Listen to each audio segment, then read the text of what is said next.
मेरे channel detective stories में आपका स्वागत है। कहानी का नाम है सर्प की छाया।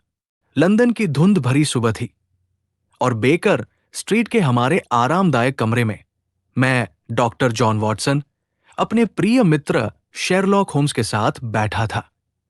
होम्स अपनी कुर्सी पर बैठे अपनी लंबी पतली उंगलियों को आपस में जोड़े हुए छत की ओर देख रहे थे। उनकी आंखें, जो अक्सर किसी जटिल समस्या को सुलझाने में चमक उठती थी, आज कुछ अधिक ही तीव्र लग रही थी। हवा में उनके पसंदीदा तंबाकू की हल्की सुगंध फैली हुई थी, जो उनके गहन चिंतन का संकेत थी। तभी दरवाजे पर एक जोरदार दस्तक हुई, जिसने कमरे की शांति भंग कर दी। श्रीमती हडसन, हमारी वफादार मकान मालकिन, ने अंदर आकर बताया कि स्कॉटलैंड यार्ड से इंस्पेक्टर डेविस आए हैं और वे बहुत परेशान लग रहे हैं। होम्स ने एक हल्की मुस्कान के साथ उन्हें अंदर आने की अनुमति दी। इंस्पेक्टर डेविस, एक युवा और ऊर्जावान अधिकारी जो हाल ही में स्कॉटलैंड यार्ड में अपनी पहचान बना रहे थे, अंदर आए। उनका चेहरा पीला पड़ा हुआ था और उनकी आंखों में चिंता और भय का मिश्रण था।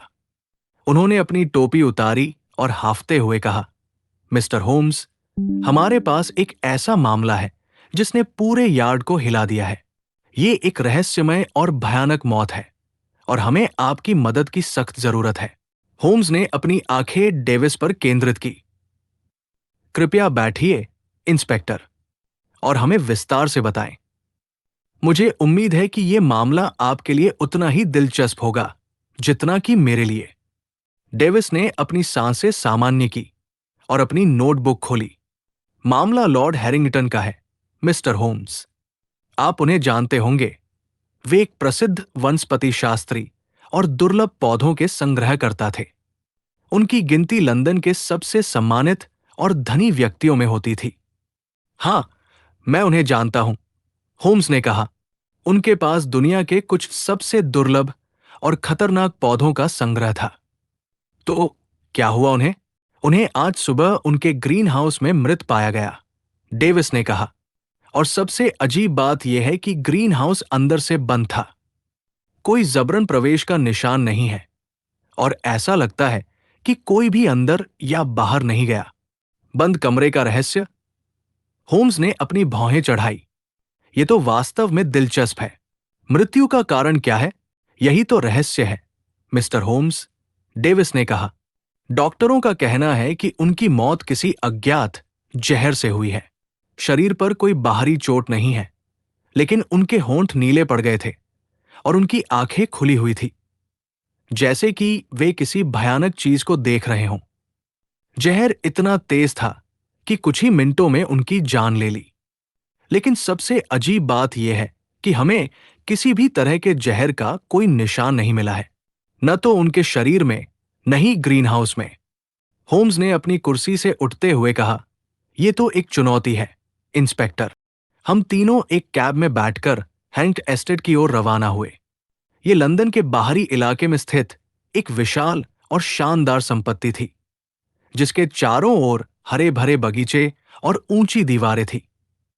एस्टेट के केंद्र में एक भव्य हवेली थी और उसके पीछे एक विशाल ग्रीन हाउस था, जो कांच और लोहे से बना था। ग्रीन हाउस के बाहर पुलिस के कुछ सिपाही तैनात थे और हवा में एक अजीब सी खामोशी थी, जो किसी त्रासदी का संकेत दे रही थी। जैसे ही हम ग्रीन हाउस के अंदर दाखिल हुए, मुझे एक अजीब सी मीठी गंध महसूस हुई, जो फूलों की खुशबू से कहीं अधिक तीव्र और परेशान करने वाली थी। लॉर्ड हैरिंगटन का शव ग्रीन हाउस के बीच में पड़ा था। उनके चारों ओर दुर्लभ और विदेशी पौधे थे। उनका चेहरा शांत था, लेकिन उनकी आंखें खुली हुई थी और उनमें एक अजीब सी चमक थी, जैसे कि उन्होंने अपने अंतिम क्षणों में कुछ भयानक देखा हो। होम्स ने तुरंत अपने आवर्धक कांच निकाला और शव का सावधानीपूर्वक निरीक्षण करना शुरू कर दिया। वॉटसन, होम्स ने फुसफुसाया, यहां कुछ अजीब है। उनके गले पर एक छोटा सा, लगभग अदृश्य कांटा है। ये इतना छोटा है कि इसे नग्न आंखों से देखना मुश्किल है, और ये कांटा किसी साधारण पौधे का नहीं लगता। होम्स ने अपनी जेब से एक छोटी सी चिमटी निकाली और कांटे को सावधानी से उठाया। उन्होंने उसे एक छोटी सी शीशी में रखा। और ये गंध, होम्स ने अपनी नाक सिकोड़ते हुए कहा, यह किसी विशेष प्रकार के पौधे की है जो बहुत ही दुर्लभ और घातक है। मुझे लगता है कि मैंने इसे पहले कहीं पढ़ा है। होम्स ने ग्रीनहाउस में लगे पौधों का निरीक्षण करना शुरू कर दिया। उन्होंने हर पौधे को ध्यान से देखा, उसकी पत्तियों, फूलों और तनों को छुआ। इंस्पेक्टर डेविस ने कहा, मिस्टर होम्स, हमने ग्रीनहाउस के हर कोने की तलाशी ली है। हमें कोई हथियार नहीं मिला है और न ही कोई ऐसा पौधा मिला है जो इस तरह के जहर का उत्पादन कर सके। यही तो रहस्य है, इंस्पेक्टर, होम्स ने कहा। हत्यारा बहुत चालाक है। उसने कोई निशान नहीं छोड़ा है, लेकिन मुझे लगता है कि मैंने कुछ देखा है। होम्स ने एक मुरझाए हुए फूल की ओर इशारा किया जो एक खाली गमले में पड़ा था। ये फूल, ये यहां नहीं होना चाहिए। ये एक विशेष प्रकार का फूल है जो केवल दक्षिण अमेरिका के वर्षावनों में पाया जाता है, और ये फूल मुरझाया हुआ है, जैसे कि इसे बहुत पहले ही तोड़ लिया गया हो। तो क्या आपको लगता है कि ये फूल हत्या से संबंधित है? मैंने पूछा। संभावना बहुत अधिक है, वॉटसन। ये फूल और ये कांटा, ये दोनों हमें हत्यारे तक ले जाएंगे। होम्स ने ग्रीनहाउस के दरवाजे और खिड़कियों का भी निरीक्षण किया। दरवाजा अंदर से बंद था, लेकिन उस पर कोई जबरन प्रवेश का निशान नहीं है। खिड़कियां भी बंद थी, और वे इतनी ऊंचाई पर है कि कोई भी बाहर से अंदर नहीं आ सकता। ये एक क्लासिक बंद कमरे का रहस्य है। होम्स ने ग्रीनहाउस के हर कोने की बारीकी से जांच की, जैसे कि हर पत्ती, हर मिट्टी का कण उन्हें कोई गुप्त संदेश दे रहा हो। उन्होंने दीवारों पर लगे तापमान और आर्द्रता मीटरों को देखा और फिर अपने छोटे से नोटबुक में कुछ नोट्स लिखे। वॉटसन, इस ग्रीनहाउस का तापमान और आर्द्रता असामान्य रूप से अधिक है। लॉर्ड हैरिंगटन एक अनुभवी वनस्पति शास्त्री थे। वे जानते थे कि उनके पौधों को किस तरह के वातावरण की आवश्यकता है, लेकिन यह तापमान कुछ खास पौधों के लिए ही उपयुक्त है जो अत्यधिक उष्ण कटिबंधीय क्षेत्रों में पाए जाते हैं। क्या इसका मतलब यह है कि हत्यारा किसी ऐसे पौधे का उपयोग कर रहा था जिसे इस तरह के वातावरण की आवश्यकता होती है? मैंने पूछा। संभावना है, वॉटसन। या फिर यह हमें किसी और दिशा में ले जा रहा है। होम्स ने अपनी आंखें सिकोड़ी, जैसे कि वे किसी अदृश्य धागे को सुलझाने की कोशिश कर रहे हों। इंस्पेक्टर, क्या हम लेडी हैरिंगटन से मिल सकते हैं? लेडी बीट्राइस हैरिंगटन एक युवा और आकर्षक महिला थी, जिनकी आंखों में गहरा दुख था। उन्होंने हमें अपने ड्राइंग रूम में बिठाया, जहां कीमती फर्नीचर और कलाकृतियां सजी हुई थी। उनकी आवाज कांप रही थी जब उन्होंने अपने पति की मौत के बारे में बात की। मुझे विश्वास नहीं हो रहा है कि लॉर्ड हैरिंगटन अब हमारे बीच नहीं है, उन्होंने कहा। उनकी आंखों से आंसू बह रहे थे। वे एक महान व्यक्ति थे और उन्होंने अपना पूरा जीवन पौधों के अध्ययन में समर्पित कर दिया था। लेडी हैरिंगटन, होम्स ने शांति से पूछा, क्या आपको लगता है कि किसी ने लॉर्ड हैरिंगटन की हत्या की है? उन्होंने सिर हिलाया। मुझे नहीं पता, मिस्टर होम्स। वे किसी के दुश्मन नहीं थे। वे केवल अपने पौधों और अपने शोध में रुचि रखते थे। क्या लॉर्ड हैरिंगटन के पास कोई ऐसा पौधा था जो खतरनाक हो सकता था? मैंने पूछा। उनके पास कई दुर्लभ और खतरनाक पौधे थे, लेडी हैरिंगटन ने कहा, लेकिन वे सभी सुरक्षित रूप से रखे गए थे। उन्हें छूने की अनुमति किसी को नहीं थी, सिवाय लॉर्ड हैरिंगटन और उनके सहायक मिस्टर ब्लैकवुड के। Mister Blackwood? होम्स ने पूछा। क्या वे अभी यहां हैं? हां, वे अपनी प्रयोगशाला में हैं, लेडी हैरिंगटन ने कहा। वे लॉर्ड हैरिंगटन के सबसे भरोसेमंद सहायक थे। होम्स ने लेडी हैरिंगटन से उनके पति की आदतों, उनके शोध और उनके किसी भी संभावित दुश्मन के बारे में कई सवाल पूछे। लेडी हैरिंगटन ने हर सवाल का जवाब दिया, लेकिन होम्स को लगा कि वे कुछ छिपा रही है। उनकी आंखों में एक अजीब सी चमक थी, जो दुख से कहीं अधिक कुछ और दर्शा रही थी। लेडी हैरिंगटन से विदा लेने के बाद हम मिस्टर एलिस्टेयर ब्लैकवुड से मिलने गए। वे एक युवा, महत्वाकांक्षी व्यक्ति थे जिनकी आंखों में एक अजीब सी चमक थी। वे लॉर्ड हैरिंगटन की प्रयोगशाला में काम कर रहे थे, जो ग्रीन हाउस के बगल में स्थित थी। प्रयोगशाला में कई वैज्ञानिक उपकरण, माइक्रोस्कोप और रसायन रखे हुए थे। मिस्टर ब्लैकवुड, होम्स ने कहा, हमें लॉर्ड हैरिंगटन की मौत के बारे में कुछ सवाल पूछने हैं। ब्लैकवुड ने एक गहरी सांस ली। यह बहुत दुखद है, मिस्टर होम्स। लॉर्ड हैरिंगटन मेरे गुरु थे। मैंने उनसे बहुत कुछ सीखा है। क्या आपको लगता है कि किसी ने लॉर्ड हैरिंगटन की हत्या की है? मैंने पूछा। मुझे नहीं पता, ब्लैकवुड ने कहा, लेकिन मुझे लगता है कि यह किसी दुर्घटना से अधिक कुछ और है। लॉर्ड हैरिंगटन बहुत सतर्क व्यक्ति थे। वे कभी भी किसी खतरनाक पौधे को बिना सुरक्षा के नहीं छूते थे। क्या लॉर्ड हैरिंगटन के पास कोई ऐसा पौधा था जो इस तरह के जहर का उत्पादन कर सके? होम्स ने पूछा। हां, उनके पास एक पौधा था जिसे विस्परिंग सरपेंट कहा जाता है, ब्लैकवुड ने कहा। यह दक्षिण अमेरिका के वर्षावनों में पाया जाता है।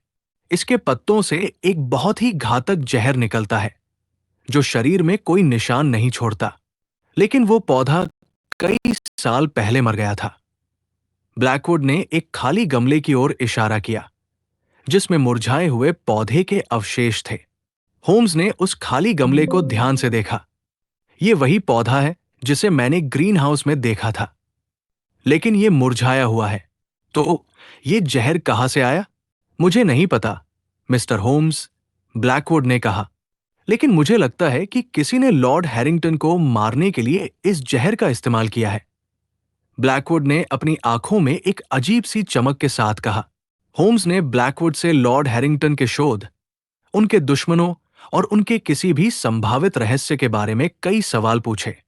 ब्लैकवुड ने हर सवाल का जवाब दिया, लेकिन होम्स को लगा कि वो भी कुछ छिपा रहा है। उसकी आवाज में एक अजीब सी घबराहट थी और उसकी आंखें बार-बार लेडी हैरिंगटन के ड्राइंग रूम की ओर जा रही थी। ब्लैकवुड से विदा लेने के बाद हम ग्रीन हाउस में वापस आए। होम्स ने उस मुरझाए हुए विस्परिंग सरपेंट के अवशेषों को फिर से देखा। वॉटसन, मुझे लगता है कि हमें इस पौधे के बारे में और जानकारी चाहिए। यह हमें हत्यारे तक ले जाएगा। होम्स ने मुझे और इंस्पेक्टर डेविस को अपने साथ ब्रिटिश संग्रहालय के वनस्पति विज्ञान विभाग में चलने को कहा। वहां उन्होंने प्रोफेसर एल्ड्रिच से मुलाकात की, जो दुर्लभ पौधों के विशेषज्ञ थे। होम्स ने उन्हें वो कांटा और मुरझाए हुए विस्परिंग सरपेंट के अवशेष दिखाए जो उन्होंने ग्रीन हाउस से एकत्र किए थे। प्रोफेसर एल्ड्रिज ने कांटे और पौधे का सावधानीपूर्वक निरीक्षण किया। ये अविश्वसनीय है, मिस्टर होम्स। ये वास्तव में विस्परिंग सरपेंट का कांटा है। ये पौधा दक्षिण अमेरिका के अमेज़न वर्षावनों में पाया जाता है और ये दुनिया के सबसे घातक पौधों में से एक है। इसके पत्तों और कांटों से एक न्यूरोटॉक्सिन निकलता है जो कुछ ही मिनटों में हृदय गति को रोक देता है और शरीर में कोई निशान नहीं छोड़ता, प्रोफेसर ने आगे कहा। लेकिन यह पौधा बहुत ही नाजुक होता है। इसे लंदन के वातावरण में जीवित रखना लगभग असंभव है, खासकर ग्रीन हाउस में भी। लॉर्ड हैरिंगटन ने इसे कई साल पहले हासिल किया था, लेकिन यह कुछ ही समय में मर गया था। तो यह जहर कहां से आया? इंस्पेक्टर डेविस ने पूछा। यही तो रहस्य है, इंस्पेक्टर, होम्स ने कहा।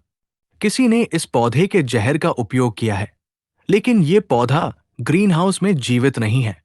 इसका मतलब है कि हत्यारे के पास इस पौधे का एक जीवित नमूना है या उसने किसी तरह इसके जहर को संरक्षित किया है।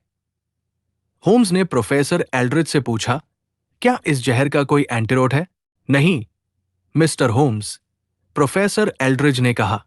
यह जहर इतना तेज और शक्तिशाली है कि इसका कोई ज्ञात एंटीडोट नहीं है। एक बार जब यह शरीर में प्रवेश कर जाता है तो मृत्यु निश्चित है। होम्स ने सिर हिलाया। धन्यवाद, प्रोफेसर। आपने हमें बहुत महत्वपूर्ण जानकारी दी है। संग्रहालय से बाहर निकलते हुए होम्स ने कहा, वॉटसन, अब हमें यह पता लगाना होगा कि हत्यारे के पास विस्परिंग सरपेंट का जीवित नमूना कहां से आया। या उसने इसके जहर को कैसे प्राप्त किया। और मुझे लगता है कि ये हमें किसी ऐसे व्यक्ति तक ले जाएगा जो इस पौधे के बारे में बहुत कुछ जानता है। अगले कुछ दिनों में होम्स ने लंदन में हुई कुछ अन्य रहस्यमय मौतों की फाइलों का अध्ययन किया। उन्होंने पाया कि पिछले कुछ महीनों में कई प्रभावशाली व्यक्तियों की मौतें हुई थी, जिन्हें प्राकृतिक कारणों से हुई मौतें बताया गया था। लेकिन होम्स को उन सभी मौतों में एक अजीब सी समानता दिखी। सभी पीड़ितों के होंठ नीले पड़ गए थे और उनकी आंखों में एक अजीब सी चमक थी, ठीक वैसे ही जैसे लॉर्ड हैरिंगटन के मामले में था। ये एक पैटर्न है, वॉटसन, होम्स ने कहा। उनकी आंखें चमक रही थी। ये कोई संयोग नहीं है। ये सभी मौतें विस्परिंग सरपेंट के जहर से हुई है। और यह दर्शाता है कि हत्यारा केवल लॉर्ड हैरिंगटन को नहीं मार रहा था, बल्कि वह एक बड़े खेल का हिस्सा है। लेकिन क्यों? मैंने पूछा। इन सभी व्यक्तियों में क्या समानता थी? यही तो हमें पता लगाना है, वॉटसन, होम्स ने कहा। इन सभी व्यक्तियों का एक दूसरे से कोई सीधा संबंध नहीं था। वे विभिन्न क्षेत्रों से थे, राजनीति, व्यापार, विज्ञान, कला। लेकिन मुझे लगता है कि उनके बीच कोई गुप्त संबंध है जिसे हमें उजागर करना होगा। होम्स ने सभी पीड़ितों की पृष्ठभूमि की गहराई से जांच की। उन्होंने उनके दोस्तों, परिवार, सहयोगियों और दुश्मनों से मुलाकात की। उन्होंने उनके बैंक खातों, पत्राचार और व्यक्तिगत डायरियों का अध्ययन किया। धीरे धीरे एक अजीब सी तस्वीर उभरने लगी। सभी पीड़ितों का एक गुप्त समाज से संबंध था, जिसे सर्प के बच्चे कहा जाता था। सर्प के बच्चे? मैंने पूछा। ये कैसा समाज है? ये एक प्राचीन और गुप्त समाज है, वॉटसन, होम्स ने कहा। वे जहर के ज्ञान और उसके उपयोग के प्रति जुनूनी हैं। उनका मानना है कि जहर शुद्धतम शक्ति है और वे इसका उपयोग अपने दुश्मनों को खत्म करने और अपने लक्ष्यों को प्राप्त करने के लिए करते हैं। लॉर्ड हैरिंगटन की डायरी में मुझे कुछ कोडित संदेश मिले हैं जो इस समाज के बारे में जानकारी देते हैं। होम्स ने लॉर्ड हैरिंगटन की डायरी खोली और मुझे एक पृष्ठ दिखाया जिस पर एक अजीब सा प्रतीक बना हुआ था, एक कुंडली मारे हुए सर्प का चित्र। यह सर्प के बच्चे का प्रतीक है, होम्स ने कहा। और मुझे लगता है कि लॉर्ड हैरिंगटन इस समाज के सदस्य थे या वे उनके लिए काम कर रहे थे। लेकिन किसी कारण से वे समाज के खिलाफ हो गए और उन्हें खत्म कर दिया गया। तो हत्यारा सर्प के बच्चे का सदस्य है? मैंने पूछा। संभावना बहुत अधिक है, वॉटसन, और मुझे लगता है कि वे किसी बड़े लक्ष्य को प्राप्त करने की कोशिश कर रहे हैं। ये सभी मौतें केवल व्यक्तिगत प्रतिशोध नहीं है, बल्कि एक बड़े षड्यंत्र का हिस्सा है। होम्स ने अपनी आंखें सिकोड़ी। हमें इस समाज के बारे में और जानकारी चाहिए। हमें यह पता लगाना होगा कि उनका नेता कौन है और वे क्या हासिल करना चाहते हैं। होम्स ने सर्प के बच्चे के बारे में जानकारी इकट्ठा करने के लिए अपने गुप्त नेटवर्क को सक्रिय किया। उन्होंने लंदन के अंधेरे कोनों में अपने मुखबिरों को भेजा और प्राचीन ग्रंथों और गुप्त समाजों के इतिहास का अध्ययन किया। धीरे धीरे उन्हें इस समाज के बारे में कुछ चौंकाने वाली जानकारी मिली। सर्प के बच्चे का एक लंबा और खूनी इतिहास था और वे सदियों से लंदन के राजनीतिक और सामाजिक जीवन को प्रभावित कर रहे थे। उनका नेता, जिसे सर्प कहा जाता था, एक रहस्यमय व्यक्ति था जिसकी पहचान किसी को नहीं पता थी। ये एक बहुत ही खतरनाक समाज है, वॉटसन, होम्स ने कहा। वे बहुत शक्तिशाली है और वे किसी भी हद तक जा सकते हैं। हमें बहुत सतर्क रहना होगा। होम्स ने अपनी जांच को और गहरा किया। उन्होंने पाया कि सर्प के बच्चे केवल जहर के उपयोग तक ही सीमित नहीं थे, बल्कि वे प्राचीन भारतीय दर्शन और विज्ञान में भी गहरी रुचि रखते थे। उनके गुप्त अनुष्ठानों में कालचक्र यंत्र और सूर्य रत्न जैसे शब्दों का उल्लेख था, जो प्रोफेसर वर्मा के पिछले मामले से जुड़े थे। ये एक चौंकाने वाला संबंध था, जिसने होम्स को ये सोचने पर मजबूर कर दिया कि क्या ये दोनों मामले एक ही बड़े षड्यंत्र का हिस्सा थे। वॉटसन, होम्स ने एक शाम कहा, जब हम बेकर स्ट्रीट में बैठे थे, मुझे लगता है कि हम एक ऐसे जाल में फंस गए हैं जो हमारी सोच से कहीं अधिक जटिल है। सर्प के बच्चे केवल एक आपराधिक संगठन नहीं है, बल्कि एक विचारधारा से प्रेरित है। वे मानते हैं कि आधुनिक समाज भ्रष्ट हो गया है और इसे शुद्ध करने के लिए उन्हें प्राचीन ज्ञान और शक्ति का उपयोग करना होगा। और विस्परिंग सरपेंट का जहर उनके लिए एक उपकरण मात्र है। लेकिन उनका अंतिम लक्ष्य क्या है? मैंने पूछा। क्या वे केवल प्रभावशाली लोगों को मारना चाहते हैं? नहीं, वॉटसन, होम्स ने कहा। मुझे लगता है कि उनका लक्ष्य कुछ और बड़ा है। ये सभी मौतें केवल एक संदेश है, एक चेतावनी है। वे किसी बड़े बदलाव की तैयारी कर रहे हैं और मुझे लगता है कि लॉर्ड हैरिंगटन की मौत इस बड़े खेल का एक महत्वपूर्ण हिस्सा थी। होम्स ने लॉर्ड हैरिंगटन के शोध पत्रों का फिर से अध्ययन किया। उन्होंने पाया कि लॉर्ड हैरिंगटन विस्परिंग सरपेंट के औषधीय गुणों पर शोध कर रहे थे। उन्हें विश्वास था कि इस पौधे के जहर का उपयोग कुछ असाध्य रोगों के इलाज के लिए किया जा सकता है, यदि इसे सही तरीके से नियंत्रित किया जाए। ये दिलचस्प है, वॉटसन, होम्स ने कहा। लॉर्ड हैरिंगटन एक ऐसे जहर पर शोध कर रहे थे जिसका उपयोग सर्प के बच्चे अपने दुश्मनों को मारने के लिए कर रहे थे। क्या ये केवल एक संयोग है? मुझे नहीं लगता। होम्स ने एक और चौंकाने वाली खोज की। लॉर्ड हैरिंगटन के शोध पत्रों में उन्हें एक गुप्त प्रयोगशाला का उल्लेख मिला जो लंदन के बाहरी इलाके में स्थित थी। यह प्रयोगशाला सर्प के बच्चे द्वारा संचालित की जाती थी और वहां वे विस्परिंग सरपेंट के जहर पर प्रयोग कर रहे थे। तो सर्प के बच्चे के पास विस्परिंग सरपेंट का जीवित नमूना है? मैंने पूछा। हां, वॉटसन, होम्स ने कहा, और मुझे लगता है कि वे इस जहर का उपयोग किसी बड़े पैमाने पर करने की योजना बना रहे हैं। हमें तुरंत उस प्रयोगशाला का पता लगाना होगा। होम्स ने इंस्पेक्टर डेविस को इस नई जानकारी के बारे में बताया। डेविस हैरान रह गए। ये अविश्वसनीय है, मिस्टर होम्स। एक गुप्त प्रयोगशाला जो लंदन में जहर पर प्रयोग कर रही है, ये तो एक भयानक खतरा है। बिल्कुल, इंस्पेक्टर, होम्स ने कहा, और हमें इसे तुरंत रोकना होगा। होम्स, मैं और इंस्पेक्टर डेविस एक गुप्त अभियान पर निकल पड़े। हमने उस प्रयोगशाला का पता लगाया जो एक पुराने परित्यक्त गोदाम में छिपी हुई थी। गोदाम के चारों ओर उच्च सुरक्षा व्यवस्था थी और अंदर से अजीब सी गंध आ रही थी जो विस्परिंग सरपेंट के जहर की थी। हमने गोदाम में घुसने की योजना बनाई। होम्स ने अपनी असाधारण अवलोकन शक्ति का उपयोग करके सुरक्षा व्यवस्था में एक छोटी सी कमी का पता लगाया। हमने रात के अंधेरे में गोदाम में प्रवेश किया। अंदर का दृश्य चौंकाने वाला था। गोदाम के अंदर एक विशाल ग्रीन हाउस था जिसमें विस्परिंग सरपेंट के सैकड़ों पौधे लगे हुए थे। वहां कई वैज्ञानिक उपकरण, माइक्रोस्कोप और रसायन भी थे। हमने देखा कि कुछ लोग प्रयोगशाला में काम कर रहे थे। वे सभी काले हुड पहने हुए थे जिससे उनके चेहरे छिपे हुए थे। वे विस्परिंग सरपेंट के पत्तों से जहर निकाल रहे थे और उसे छोटी छोटी शीशियों में भर रहे थे। ये भयानक है, इंस्पेक्टर डेविस ने फुसफुसाया। वे इस जहर का उपयोग किस लिए कर रहे हैं? मुझे लगता है कि मुझे पता है, इंस्पेक्टर, होम्स ने कहा। मुझे लॉर्ड हैरिंगटन के शोध पत्रों में एक और जानकारी मिली है। सर्प के बच्चे एक विशेष प्रकार के जहर बम का निर्माण कर रहे हैं जो हवा में जहर फैला सकता है और वे इसे लंदन के एक बड़े सार्वजनिक कार्यक्रम में उपयोग करने की योजना बना रहे हैं।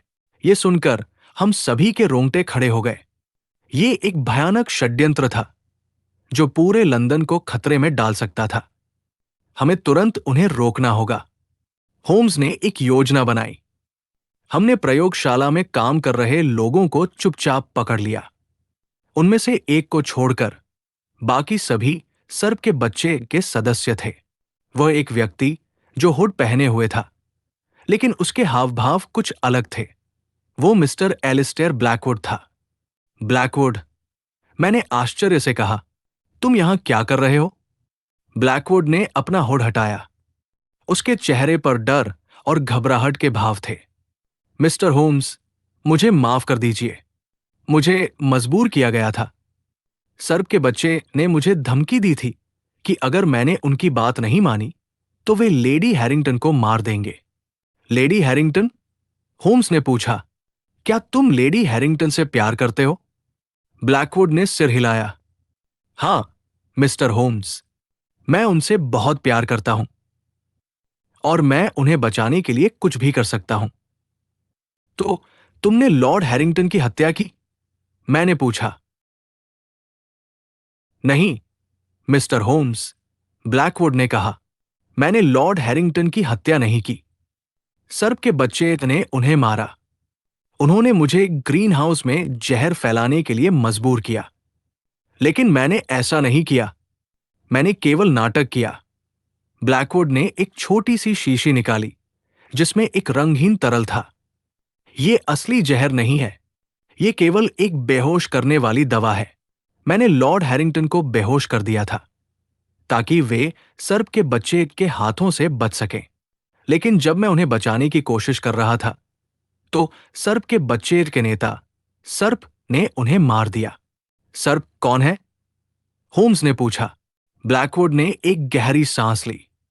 सर्प कोई और नहीं बल्कि लेडी बीट्राइस हैरिंगटन है। यह सुनकर हम सभी चौंक गए। Lady Beatrice Harrington? यह अविश्वसनीय था। वो इतनी शांत और दुखी दिख रही थी।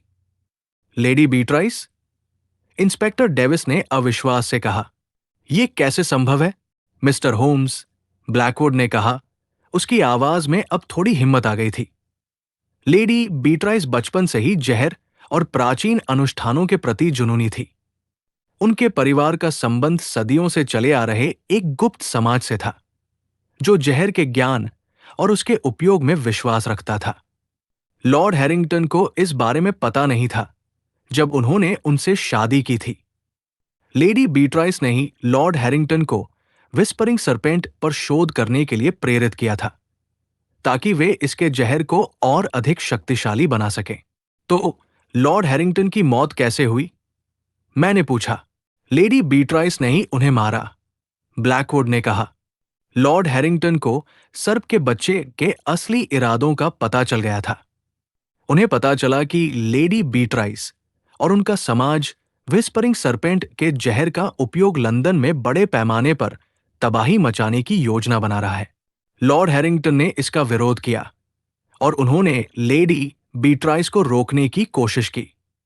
उसी रात लेडी बीट्राइस ने लॉर्ड हैरिंगटन को ग्रीन हाउस में बुलाया। उन्होंने उन्हें जहर देने की कोशिश की, लेकिन लॉर्ड हैरिंगटन ने विरोध किया। उसी समय मैं ग्रीन हाउस में आया और मैंने लॉर्ड हैरिंगटन को बेहोश करने के लिए एक बेहोश करने वाली दवा का उपयोग किया ताकि मैं उन्हें बचा सकूं। लेकिन लेडी बीट्राइस ने मुझे रोक दिया और उन्होंने लॉर्ड हैरिंगटन को विस्परिंग सरपेंट के कांटे से जहर दे दिया। उन्होंने मुझे धमकी दी कि अगर मैंने किसी को बताया तो वे मुझे और मेरे परिवार को मार देंगी। और बंद कमरे का रहस्य? होम्स ने पूछा। लेडी बीट्राइस ने ही उसे अंजाम दिया, ब्लैकवुड ने कहा। उन्होंने एक विशेष प्रकार के ताले का उपयोग किया जिसे उन्होंने खुद डिजाइन किया था। यह ताला बाहर से बंद होने पर अंदर से बंद दिखाई देता था और उन्होंने एक पतली छड़ का उपयोग करके ताले को फिर से बंद कर दिया जिससे ये अंदर से बंद दिखाई दे। ये उनकी योजना का हिस्सा था ताकि किसी को उन पर शक न हो। और वो जहर बम की योजना? होम्स ने पूछा। हां, मिस्टर होम्स, ब्लैकवुड ने कहा। लेडी बीट्राइस और सर्प के बच्चे लंदन के एक बड़े सार्वजनिक कार्यक्रम में जहर बम का उपयोग करने की योजना बना रहे थे। वे मानते हैं कि यह लंदन को शुद्ध करने का एकमात्र तरीका है। होम्स ने सिर हिलाया। यह एक भयानक षड्यंत्र है। हमें तुरंत लेडी बीट्राइस को गिरफ्तार करना होगा। हमने लेडी बीट्राइस को उनके घर से गिरफ्तार कर लिया। वो शांत और संयमित थी, लेकिन उनकी आंखों में एक अजीब सी चमक थी जो उनकी मानसिक स्थिति को दर्शा रही थी।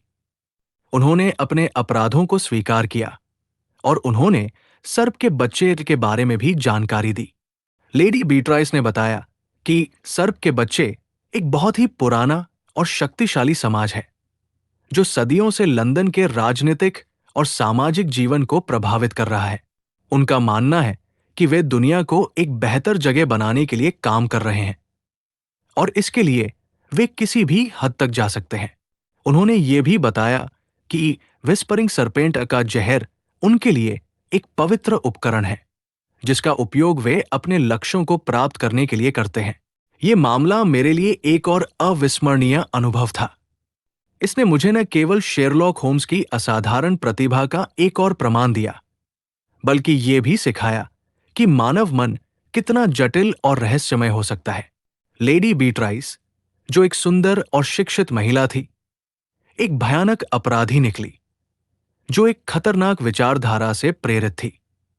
होम्स ने मुझे बताया कि सर्प के बच्चे का नेटवर्क बहुत बड़ा है और इसे पूरी तरह से खत्म करने में समय लगेगा, लेकिन उन्होंने ये भी कहा कि उन्होंने इस समाज की जड़ों को हिला दिया है और अब ये पहले जितना शक्तिशाली नहीं रहेगा।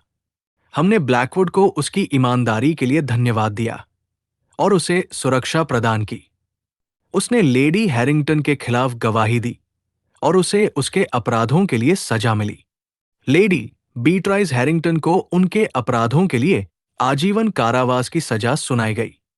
उन्होंने अपनी बाकी जिंदगी जेल में बिताई, लेकिन उन्होंने कभी भी अपने अपराधों पर पछतावा नहीं किया। वे हमेशा मानती रही कि वे सही थी और उन्होंने दुनिया को एक बेहतर जगह बनाने के लिए काम किया था।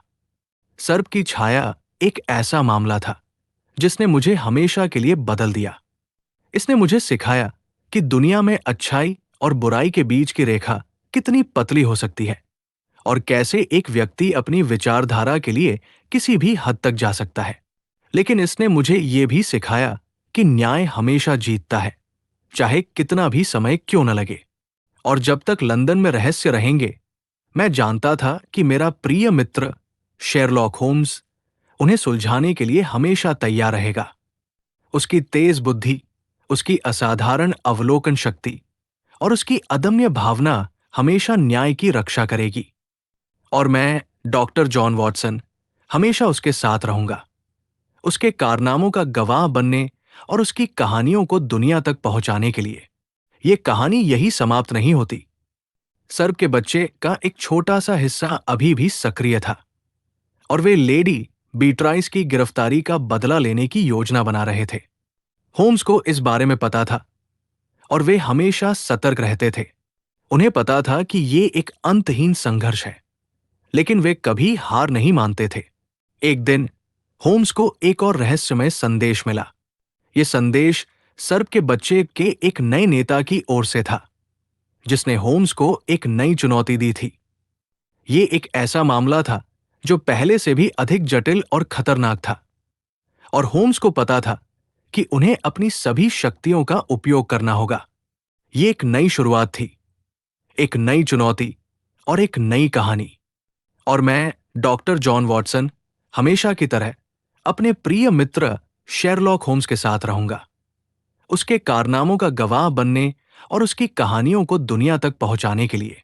लंदन की गलियों में, जहां धुंध और रहस्य हमेशा मंडराते रहते हैं, शेरलॉक होम्स और डॉक्टर वॉटसन की कहानियां हमेशा जीवित रहेंगी, हमें ये याद दिलाती रहेंगी कि अंधेरे में भी न्याय की लौ कभी नहीं बुझती।